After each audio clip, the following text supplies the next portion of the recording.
আৰু আমি প্ৰত্যেকেই একোজন নিৰবিচ্ছিন্ন পথিক এই যাত্ৰা পথৰ। সেইবাবেই হয়তো লগ হওঁ ভিন্ন কাৰণত, ভিন্ন স্থানত, ঠিক আজিৰ দৰে সন্মানীয় আজিৰ সভাৰ সভানেত্ৰী তথা মঙলে আইন মহাবিদ্যালয়ৰ সন্মানীয় অধ্যক্ষা মহোদয়া, মোৰ শিক্ষাগুৰু শ্ৰদ্ধাৰ জামান ছাৰ, যাক মই হৃদয়ৰ নিভৃত কোণৰ পৰা শ্ৰদ্ধা কৰোঁ। মোৰ জীৱনত যদি কোনোবাই আদৰ্শ শিক্ষকৰ নাম বিচাৰে, 2-3টা নাম বিচাৰিলে জামান ছাৰে তাত স্থান পায়। শ্ৰদ্ধাৰ অন্যান্য আইন মহাবিদ্যালয়ৰ শিক্ষাগুৰু মণ্ডলী, অতিকে শ্ৰদ্ধাৰ ছাত্ৰ একতা সভাৰ বিষয়ববীয়া, আপোনালোকৰ মাজত যি 4জন মোৰ ছাত্ৰ আছে, এগৰাকী মোৰ ক্লাছমেট আছে আব্দুল সাত্তাৰ,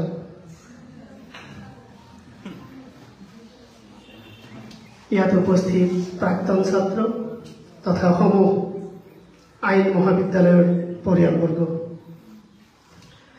আচলতে ছাৰে মোৰ ওপৰত যিখিনি এক্সপেক্টেশ্যন ৰাখিছে, মই জানো মই পূৰাব নোৱাৰিম, হ'লেও মই ক্ষুদ্ৰ প্ৰয়াস কিছু কৰিম। মই জানো মোৰ শ্লিপ অফ টাং হ'বই হ'ব। য'ত জামান ছাৰ আছে তাত আৰু মোৰ বক্তৃতা আধাতে ক'ৰবাত থমকি ৰ'ব। সেইবাবে 2-4টা কথা মই এনে সৰু সুৰাকৈ লিখা মেলা কৰোঁ। টুকি আনিছোঁ, চাই কোৱাৰ হেবিট নাই যদিও, কিন্তু আজি চাব লাগিব। কাৰণ মোৰ সন্মুখত মোৰ দেৱতা, মোৰ পিতৃতুল্য, মোৰ গুৰুদেৱ আছে। আমি কেইগৰাকীমান ব্যক্তিৰ আগত দেৱ দেৱী শব্দ লগাওঁ। পিতৃদেৱ, গুৰুদেৱ, ভেনীদেৱ, বাইদেউ, এইকেইটা মানে দেৱ দেৱীৰ আসন পায়। আৰু পৃথিৱীত ভগৱান ঈশ্বৰ আল্লাহ পৰমেশ্বৰৰ পিছতেই যদি কাৰোবাৰ স্থান, সেয়া পিতৃ মাতৃ, তাৰো আগত শিক্ষাগুৰু। শ্ৰদ্ধাৰ আইন মহাবিদ্যালয়ৰ শিক্ষাৰ্থী মণ্ডলী, যথেষ্ট আপোনালোকে সুন্দৰ চেহেৰাৰ অধিকাৰী। চেহেৰাবিলাক চাই দেখিছোঁ অনুসন্ধিত মন লৈ বহি আছে। কি শুনিব মই নাজানো, কিবা কিবি কম, আন্তৰিকতাৰে অলপ সহযোগ কৰিলে ভাল পাওঁ। আচলতে ছাৰ বাইদেউৰ সন্মুখত পাই প্ৰথমতে ক'ব বিচাৰিছোঁ, teacher always teaches the beauty of life to his and her students.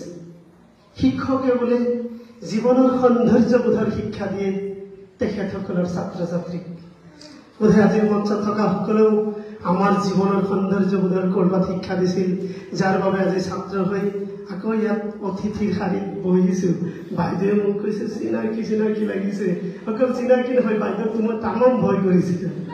আৰু সেই ভয় ভীতি কিন্তু আমাৰ ধৰ্মত ইমানৰ অংশ। আমি ডাঙৰজনক শ্ৰদ্ধা কৰিব লাগে, ৰেচপেক্ট কৰিব লাগে, ভয় সহ। আৰু বোধহয় আমাৰ ধৰ্মত সেইটোৱে তাৱাক্কাল, আল্লাহক যোনে ভয় কৰে তেওঁকহে আল্লাহে পছন্দ কৰে। তো আমি শ্ৰদ্ধাৰ লগত ভয়টো অলপ সম্পৃক্ত কৰিব লাগিব। আজি যিগৰাকী মহান মানৱ, যুগশ্ৰেষ্ঠ মানৱ, আমাৰ ধৰ্ম মতে শেষজন পয়গম্বৰ ৰসুল, যাৰ জন্ম মৃত্যুৰ দিৱসটিক ফাতাহে ঈদ দশম হিচাপে পালন কৰা হয় সমগ্ৰ বিশ্বতেই। যদিও আজি নিৰ্দিষ্ট দিন নহয়, তথাপিও ছাৰে মোক এটা টপিক দিছিলে যে সমসাময়িক পৰিস্থিতিত তেখেতৰ জীৱন আদৰ্শৰ প্ৰভাৱ সম্পৰ্কে দুআষাৰ ক'লে ছাৰে ভাল পাম বুলি কৈছিলে। মই লগে লগে যথেষ্ট ব্যস্ততাৰ মাজতেই আছোঁ, যদিও সৰু চাকৰি কৰোঁ, কিন্তু ব্যস্ততা অনেক বেছি। লগে লগে ছাৰৰ কথাত গুৰুত্ব দি মই কেতবোৰ কথা টুকি আনিছোঁ, আপোনালোকে শুনি ভাল পাব। লগতে আচলতে আমি ইছলাম ধৰ্মাৱলম্বী ইয়াত অনেকেই আছোঁ। আমি নামকে ওয়াজতে মানে পৈতৃক সূত্ৰে জন্মসূত্ৰে মুছলমান, কিন্তু আমি প্ৰকৃতাৰ্থত ইছলামৰ কোনো ধ্যান ধাৰণা, ইয়াৰ দৰ্শন সম্পৰ্কে আমি অধিকাংশই হয়তো নাজানো। গতিকে আজি মোৰ বিবেকে কেইটামান ব্যতিক্ৰম কথা উল্লেখ কৰিম। হয়তো হাদিছ গ্ৰন্থৰ পৰা হ'ব পাৰে, কেইটামান কোৰাণৰ আয়াতৰ পৰা হ'ব পাৰে।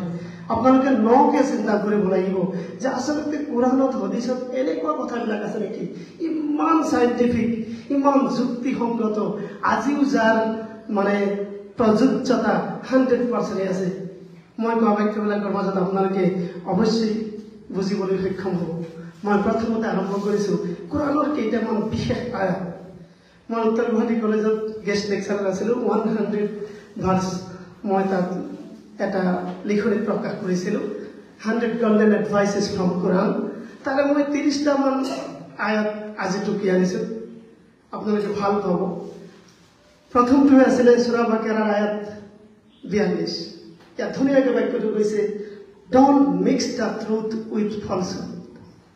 সত্যৰ লগত মিথ্যা মিশ্ৰণ নকৰিবা। Direct order from Allah. ক্ৰিয়েটৰে কৈছে সঁচা আৰু মিছাক একাকাৰ কৰিব হাত দিছে। আৰু যিটো বোধহয় আইন মহাবিদ্যালয়ৰ এটা অন্যতম লক্ষ্য উদ্দেশ্য, সত্য প্ৰতিষ্ঠা কৰা আৰু মিথ্যাক আউট কৰা। আইনে বোধহয় ন্যায্যতা দিবৰ কাৰণে এই বাক্যটোকেই প্ৰথম শাৰীত ৰাখে। যিমান যুক্তিযুক্ততা হয় মাত্ৰ মিছাক আঁতৰাবলৈ আৰু শেষত গৈ সত্য প্ৰতিষ্ঠা কৰাৰ এই যুঁজ আইন।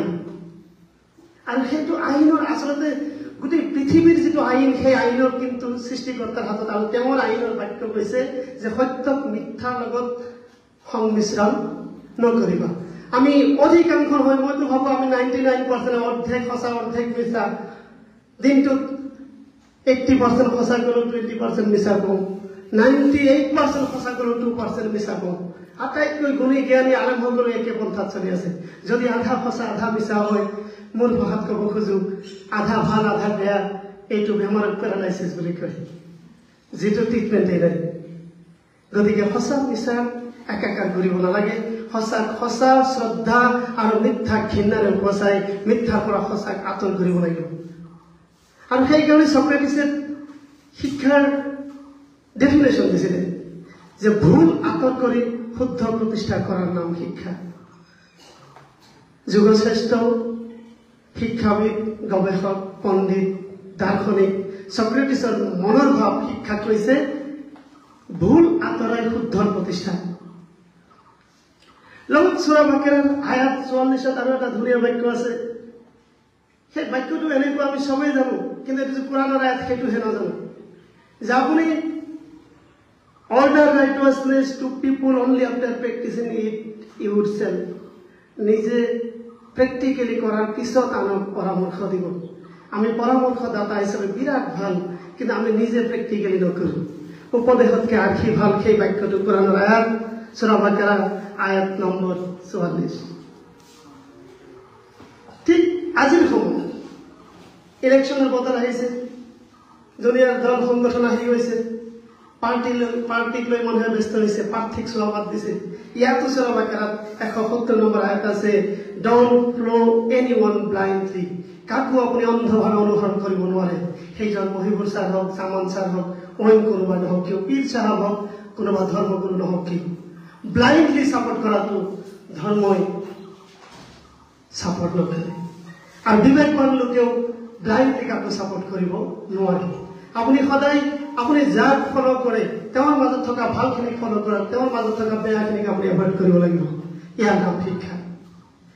যদি ইয়াত চাইণ্টিফিক কিছু কথা ক'ব খোজোঁ, ইয়াত আমাৰ মাইনৰিটি কাষ্টৰ 2-4জন ছাত্ৰী আছে, ছাত্ৰ বন্ধুসকলো আছে।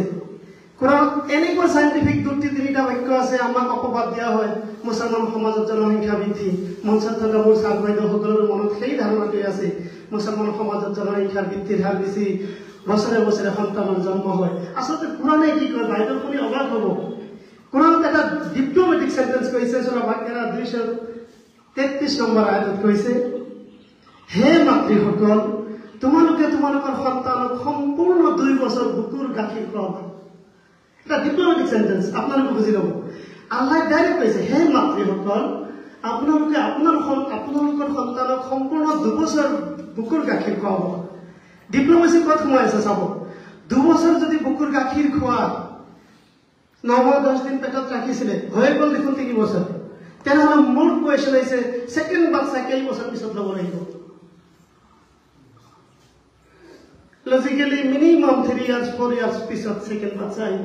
তেনেহ'লে বছৰে বছৰে সন্তান জন্ম দি যিটো আমি জনসংখ্যা বৃদ্ধিৰ ৰাস্তাত খোজকাঢ়ি আছোঁ, আমাৰ আলিম উলামাসকলো হয়তো আয়াত মুখস্থ আছে, হাফিজসকলৰ অৰ্থ নাজানে। ইয়াত কোৰআনে দেখুন ডাইৰেক্টলি কৰে যে বছৰে সন্তান জন্ম দেওয়া নিষেধ নহল নেকি এইটো বাক্যৰ দ্বাৰা যেতিয়া আপোনাক কোৱা হ'ল যে আপুনি সদায় উত্তৰ ফালে যাব অলৰেডি কোৱা হ'ল যে দক্ষিণ ফালে বা অন্য ফালে নাযাব কোৱাই হ'ল 2 বছৰ মাতৃৰ গাখীৰ খুৱাব লাগিব নিজৰ সন্তানক তেনেহ'লে সেকেন্ড বাচ্চা লোৱাৰ চান্স মিনিমাম 3 বছৰ হৈয়ে গ'ল ডিপ্লোমেটিকেলি লজিকেলি হৈ গ'ল গতিকে যদি এই আয়াতটোক আমি ফলো কৰোঁ জনসংখ্যা অটোমেটিকেলি কমিব 3টা সন্তানৰ ওপৰত মানে সন্তান লোৱাৰ অৱকাশে নাথাকিব ঠিক এনেকৈ আৰু কেইটামান বাক্য কৈছে যে আমি কাক জাজমেন্ট কৰিম কাক নিৰ্বাচন কৰিম কৈছে choose ruler by their merits ৰুলাৰক সিলেক্ট কৰিব দিছে মেৰিট চাই এই যে আজিৰ প্ৰেক্ষাপটত খুব জৰুৰী হৈ আছে যে পাৰ্টিক চাই ভোট দিব নালাগে প্ৰাৰ্থীক চাই ভোট দিয়ক যাৰ যোগ্যতা আছে তাত কেতিয়াও হিন্দু মুছলিম আপোন পৰ হ'ব নোৱাৰে যাৰ মাজত যোগ্যতা আছে তেওঁই প্ৰথম স্থান পাব আৰু যোগ্যজনক প্ৰথম স্থান অকল আপুনি মই নহয় স্বয়ং আল্লাহৰ যোগ্যজনক প্ৰথম স্থানেই দি দিছে সেয়া আছিলে আল মুজাদালা আয়াত নম্বৰ 11 কৈছে those who have knowledge will be given the higher degree by the creator যিসকলৰ জ্ঞান গৰিমা বিবেক আছে ঈশ্বৰ আল্লাহ বোলে তেওঁলোকক উচ্চ আসনতে বহাব গতিকে যোগ্যজনক সৃষ্টিকৰ্তাও সুন্দৰ আসন দিয়ে আমিও সেই একে লাইনত ৰাখিব লাগিব লাষ্ট ৰিসেন্টলি পেহেলগামত যেটো ঘটি গ'ল কোনে কৰিছে আমাৰ সন্দেহ 100% সন্ত্ৰাসবাদী কৰিছে কোন সন্ত্ৰাসবাদী কৰিছে আমি তাকো জানো মুছলমান সন্ত্ৰাসবাদী কৰিছে আসলতে ইছলামে সন্ত্ৰাসবাদক আশ্ৰয় দিয়ে তেওঁলোকে সঁচাকে ইমানদাৰ বা মুছলিম হয়নে হ'বই নোৱাৰে একেবাৰে ধুনীয়াকৈ সূৰা মাইদাত উল্লেখ আছে যোনে কোনো এজন নিৰ্দোষী ব্যক্তিক হত্যা কৰিলে তেওঁ গোটেই মানৱ জাতিক হত্যা কৰাৰ সমান পাপ কৰিলে যদি আপুনি এজন ইনসেন্স ব্যক্তিক বিনা কাৰণত হত্যা কৰে সমগ্ৰ মানৱ জাতি মানে আজিৰ সময়ত 8.5 কোটি পৃথিৱীৰ জনসংখ্যা আজিৰ সময়ত এটা নিৰ্দোষী মানুহক হত্যা কৰিলে আপুনি 8.5 কোটি মানুহক হত্যা কৰাৰ জীবন পাপ সিমানেই আপোনাৰ ভাগ্যত লিখা হ'ব পৃথিৱীৰ জাজমেন্ট এটা হত্যা বা হাজাৰটা হত্যাৰ বোধ হয় লাষ্ট পানিশমেন্ট বোধ হয় মৃত্যুদণ্ড হ'ব পাৰে যাৱজ্জীৱন কাৰাদণ্ড হ'ব পাৰে এজনক মাৰিলো হাজাৰজনক মাৰিলো কিন্তু তাত কৈছে যে নহয় যিমান বৰ্তমান পৃথিৱীৰ মানুহ আছে সবক হত্যা কৰাৰ সমান পাপ হ'ব যদি আজি নিৰ্দোষী কাৰোবাক হত্যা কৰা হয় এইসকল সঁচাকে মুছলমান হয়নে উত্তৰ হ'ব পাৰে মুছলমান কোনো দিন কোৰআন পঢ়া নাই কোনো দিন ইছলামৰ আদৰ্শ তেওঁলোকৰ মাজত নাই সেইবাবে জৰ্জ বাৰ্নাৰ্ড শ্বয়ে এটা বাক্য ধুনীয়াকৈ ডেলিভাৰ কৰিছিলে পৃথিৱীৰ অন্যতম সুন্দৰ ধৰ্ম Islam is the best religion কিন্তু ইছলাম ফলোৱাৰ্ছখিনি মুছলমানসকলক অৰ্ষ্ট বুলি কৈছে আটাইতকৈ সুন্দৰতম ধৰ্ম ইছলাম আটাইতকৈ নিকৃষ্ট ফলোৱাৰ্ছ বুলি মুছলমান বেয়া নকওঁ আমাৰ ধৰ্ম ভাল মতেই নাই নামত এটা লৈ গোটেই ধৰ্মটোক বিকৃত কৰিছে গতিকে এনেকুৱা বাক্য আছে হাদিছত আছে যে প্ৰত্যেক মুছলমানে তাৰ আহে বাহে 40 ঘৰ মানুহক ইনসান বুলি কৈছে মুছলমান কোৱা নাই আহে বাহে থকা 40 ঘৰ ব্যক্তিক 40 ঘৰৰ খা খবৰ ৰাখিব লাগিব নিজৰ ঘৰত মাছ মাংস আনিলেও সেই ঘৰত পৌঁছাব লাগিব সেইজন মুছলিম নন মুছলিম নহয় কৈছে নেবাৰ ওচৰ চুবুৰীয়াক সহায় কৰাটো একেবাৰে মুছলমানৰ প্ৰথম দায়িত্ব যিসকলে পাৰিব আৰু সেইকাৰণে আমাৰ হযৰত মুহাম্মদ নবী সাল্লাল্লাহু আলাইহি সাল্লাম মক্কা এৰি মদিনাত গৈছিল অনন্তকাল মদিনাত থাকা নাছিল আকৌ ঘূৰি মক্কাত আহিছিল সেই স্বদেশ প্ৰেম এয়াই প্ৰমাণ মাতৃভূমিক ভাল পাব লাগে আমি অসমীয়া হাৰে হিমজী অসমৰ উন্নতিৰ কথা চিন্তা কৰিব লাগিব আমি ভাৰতীয় আমি ভাৰতৰ বাবে কাম কৰিব লাগিব সন্ত্ৰাসবাদীৰ কোনো ধৰ্ম থাকিব নোৱাৰে এইসকল নিকৃষ্ট প্ৰাণী আৰু সেইকাৰণে কোনো মুছলমান জনে কোৰআন শৰীফ পড়িছে তেও অন্যায় কৰিব নোৱাৰে কোনো হিন্দু জনে গীতা ভাগৱত পড়িছে তেও অন্যায় কৰিব নোৱাৰে যিকেইটা হিন্দুৱে কোৰআন গীতা ভাগৱত পঢ়া নাই যিকেইটা মুছলিমে কোৰআন হাদিস পঢ়া নাই অন্যায় অত্যাচাৰ অসহিষ্ণুতাৰ আশ্ৰয় দিছে সেইভাবে ধৰ্মটোক আমি আন্তৰিকতাৰে ধৰ্মৰ মাজত থকা সহনশীলতা দয়া মমতা সেই আদৰ্শখিনিক আমি আগবাঢ়ি ল'ব লাগিব তেতিয়াহ'লে আমি প্ৰকৃত ধাৰ্মিক হ'ব পাৰিম অন্যথায় আমি ধৰ্ম সন্মুখত ৰাখি পৃথিৱীক ধ্বংস কৰা একোটা এটম বোমাৰ দৰে হৈ আছে গণতন্ত্ৰ যিফালে বেছি সেয়াই শুদ্ধ। কিন্তু মনত ৰাখিব, কৈছে মেজৰিটিয়ে গণতন্ত্ৰ প্ৰতিষ্ঠা কৰিব পাৰিলেও মেজৰিটি সত্য শুদ্ধ নহ'বও পাৰে। 2 + 2 = 4 গোটেই পৃথিৱীয়ে 5 ক'লেও ই শুদ্ধ নহ'ব। আপুনি অকলেই যদি 2 + 2 4 কয় সেয়াই সত্য শুদ্ধ হ'ব। সমগ্ৰ বিশ্ব 5 বনাব খুজিলেও সি নহ'ব। সেইকাৰণে ইয়াত মেজৰিটিৰ কোনো স্থান নাই। সত্য অকলশৰে থাকিলেও সত্য, আৰু ইয়াৰে মূল্য আটাইতকৈ বেছি হ'ব। আমি সেইকাৰণে সততাৰ লগত থাকিব লাগিব। আমাৰ ৰাসূল সাল্লাল্লাহু আলাইহি ওয়াসাল্লামক আল আমিন বুলি কৈছিলে। তেওঁ যেতিয়া ধৰ্ম প্ৰচাৰ কৰাই নাছিলে তেতিয়া মক্কা নগৰীত তেওঁৰ নাম আছিলে আটাইতকৈ বিশ্বস্ত ব্যক্তি কোন? কুৰাইশ বংশত থকা মুহাম্মদ। তেওঁ কৈছে আল আমিন। আল আমিন মানে সত্যবাদী। তেওঁ জীৱনত মিছা কথা কৈ বহে। তেতিয়া ধৰ্মৰ কথাই আহে। 43 ইয়াৰ্ছৰ পৰা ধৰ্ম প্ৰচাৰত লাগি গৈছিলে, কিন্তু তেওঁ জন্মৰ পিছৰ পৰা জীৱনত মিছা কথা কোৱা নাই। এই সততাৰ বাবেই তেওঁ পৃথিৱীত অনন্তকাল চিৰযুগমীয়া হৈ থাকিব। আমাৰ জাতিৰ পিতা মহাত্মা গান্ধী সেই একেটা আদৰ্শ, সত্যৰ সদায় জয়, সত্য আৰু অহিংস, এই দুটাক লৈ গান্ধী বিশ্বত নিজৰ নাম ব্যতিক্ৰম কৰি ৰাখিছে। তেওঁ অকল জাতিৰ পিতাই নহয়, পৃথিৱীৰ মানৱ জাতিক দিক দৰ্শন দিয়াত সফল ব্যক্তি মহাত্মা গান্ধী। ঠিক তেনেকে মানৱ জাতিক সুন্দৰ পথৰ সন্ধান দিয়া ব্যক্তি এগৰাকীৰ ভিতৰত হৈছে আমাৰ নবী মুহাম্মদ সাল্লাল্লাহু আলাইহি ওয়াসাল্লাম। আৰু তেওঁ এনেকুৱা কৰিছিলে যে ভাতৃত্ববোধ আৰু সম্প্ৰীতিৰ ওপৰত কৈছিলে যে জাতি ধৰ্ম বৰ্ণ গোত্ৰ পৰিহাৰ কৰি সব একাকাৰ হৈ যাব লাগে, জাত পাত থাকিব নোৱাৰে। আৰু সেইকাৰণে ইছলামত আমি যিহেতু মুছলমান জানো, নন মুছলিম ব্ৰাদাৰ চিষ্টাৰ সকলে হয়তো নাজানিব, আমি নমাজ পঢ়াৰ সময়ত ফাৰ্ষ্ট লাইনত কোনোদিন ৰজা মহাৰাজাৰ কথা নাই। ভিখাৰী আৰু ৰজা একেলগে থিয় হ'ব পাৰে। ইয়াত অস্পৃশ্যতাৰ কোনো স্থান নাই। যি ধৰ্মত ৰজা আৰু ভিখাৰীৰ মাজত পাৰ্থক্য নাই, সেই ধৰ্মত জাতিভেদ লৈ আমি কি কাৰণত লাগি আছো? আমি দেখোন আচল তথ্যতেই নাই। আৰু ইয়াত এটা ব্যতিক্ৰম বাক্য কৈছিলে, সহিহ বুখাৰীত কৈছিলে যে তেওঁ কোনোদিনাই পৰিপূৰ্ণ ইমানদাৰ হ'ব নোৱাৰে যেতিয়ালৈকে তেওঁ নিজৰ কাৰণে যিটো বস্তু পচন্দ কৰে সেই বস্তুটো বেলেগৰ কাৰণে পচন্দ নকৰে। মানে মই মোৰ বাবে যিটো চইচ কৰোঁ, মই যদি সেই বস্তুটো আপোনাৰ বাবে চইচ নকৰোঁ, তাৰমানে মই বিভাজন বিচাৰিছোঁ। বিভাজনকাৰী ধৰ্মত স্থান নাই। ঠিক তেনেকে বিশ্ব শান্তিৰ বাণী তেওঁ বিলাইছিলে। কেনেকে বিলাইছিলে?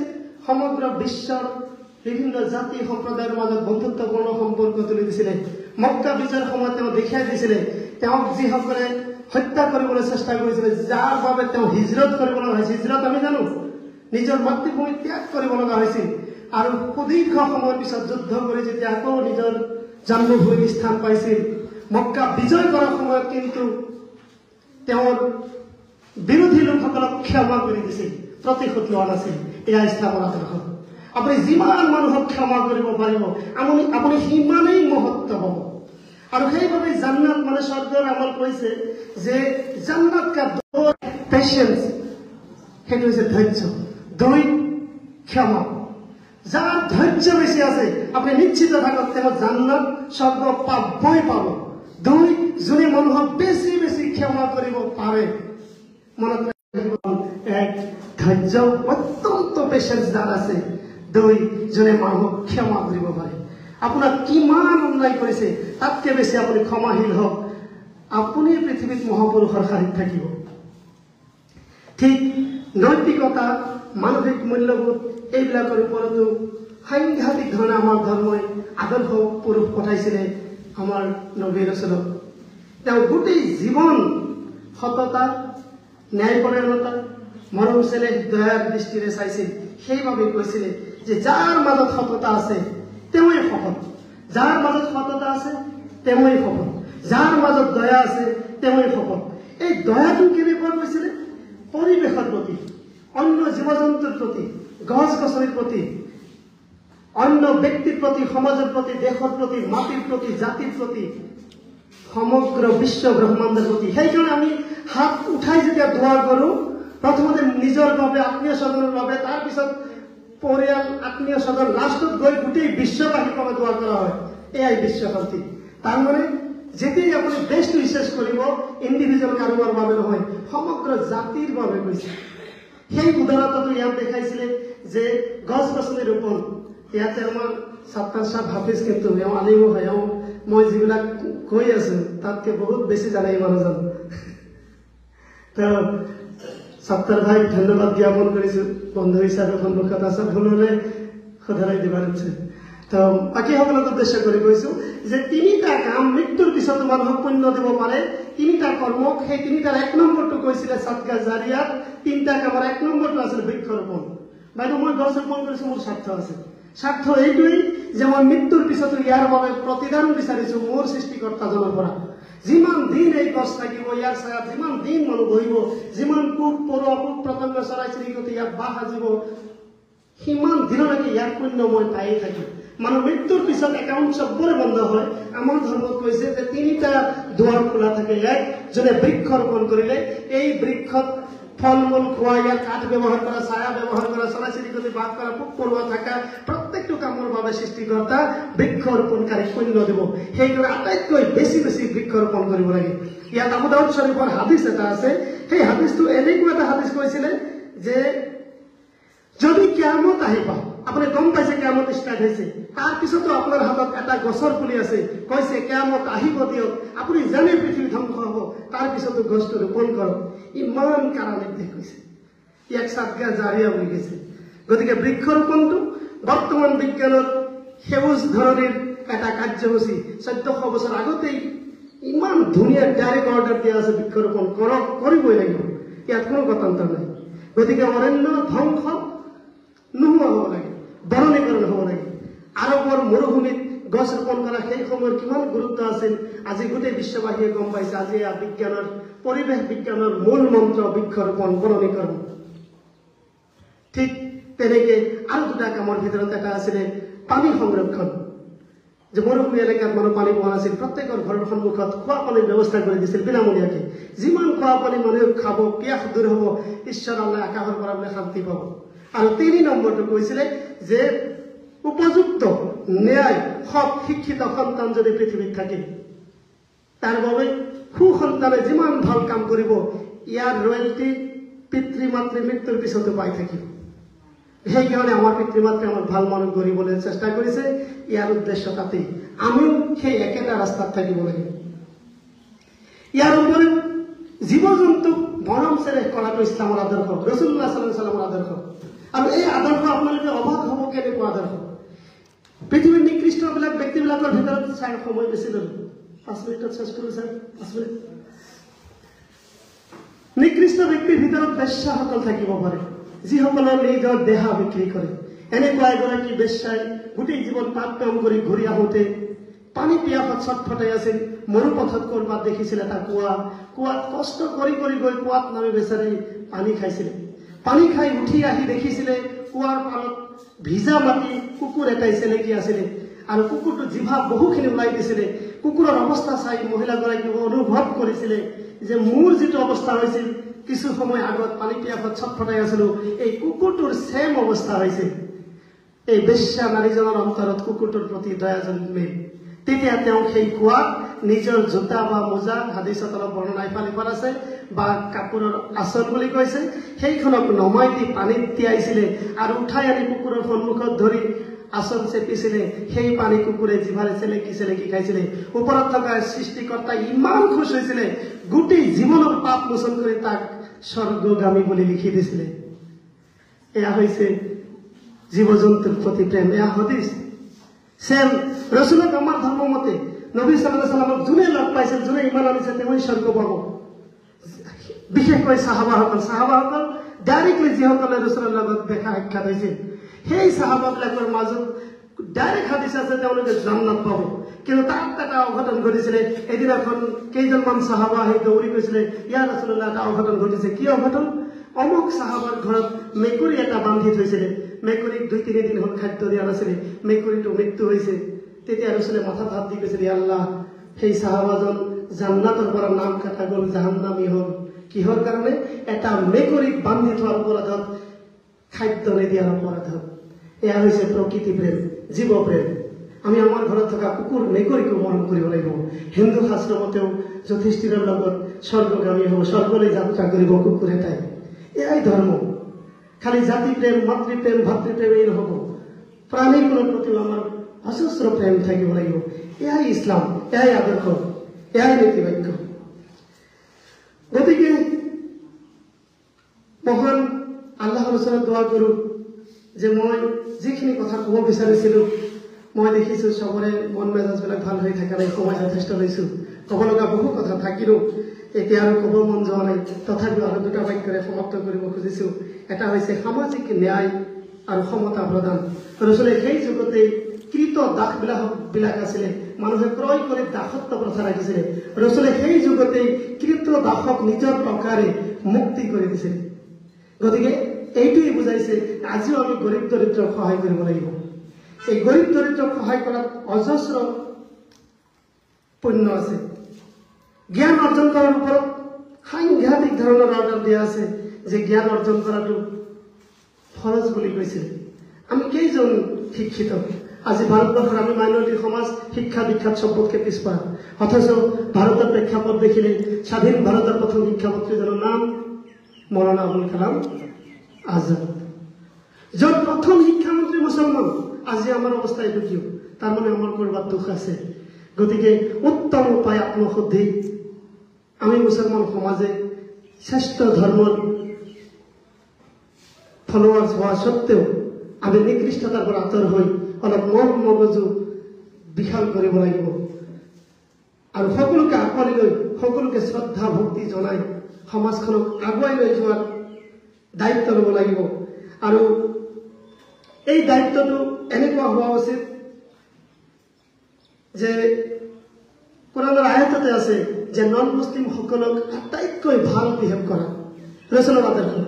এটা ঘটনা কৈ মই সমাপ্ত কৰিম। এদিনাখন এটা বিধৰ্মী আহি মছজিদে নববীত প্ৰৱেশ কৰিছিলে আৰু মানুহজনৰ বিৰাট পেচাব লাগিছে। তেওঁ সেই সময়ত অমুছলিম আছে। ইমানেই পেচাব লাগিছিলে, পেচাব কৰিবলৈ ঠাই বিচাৰি পোৱা নাছিলে। ডাইৰেক্ট মছজিদে নববীত, আজি যিটো মদিনা শ্বৰীফ, তাৰ মাজত পেচাব কৰা ষ্টাৰ্ট কৰিছিলে। আজিৰ সময়ত যদি কোনোবা ব্যক্তিয়ে মছজিদত পেচাব কৰে, ধৰ্মযুদ্ধ লাগি যাব। কোনোবাই যদি হিন্দুৰ মন্দিৰৰ ওচৰত পেচাব কৰে, মস্ত কাজিয়াখন লাগি যাব। আৰু আটাইতকৈ শ্ৰেষ্ঠতম তিনিটা মছজিদ, মছজিদে আকছা, মছজিদে নববী আৰু এটা কাবা শ্বৰীফ। তাৰে দ্বিতীয়টো এই মছজিদে নববী, তাত বিধৰ্মী এজনে আহি পেচাব কৰা আৰম্ভ কৰিছিলে।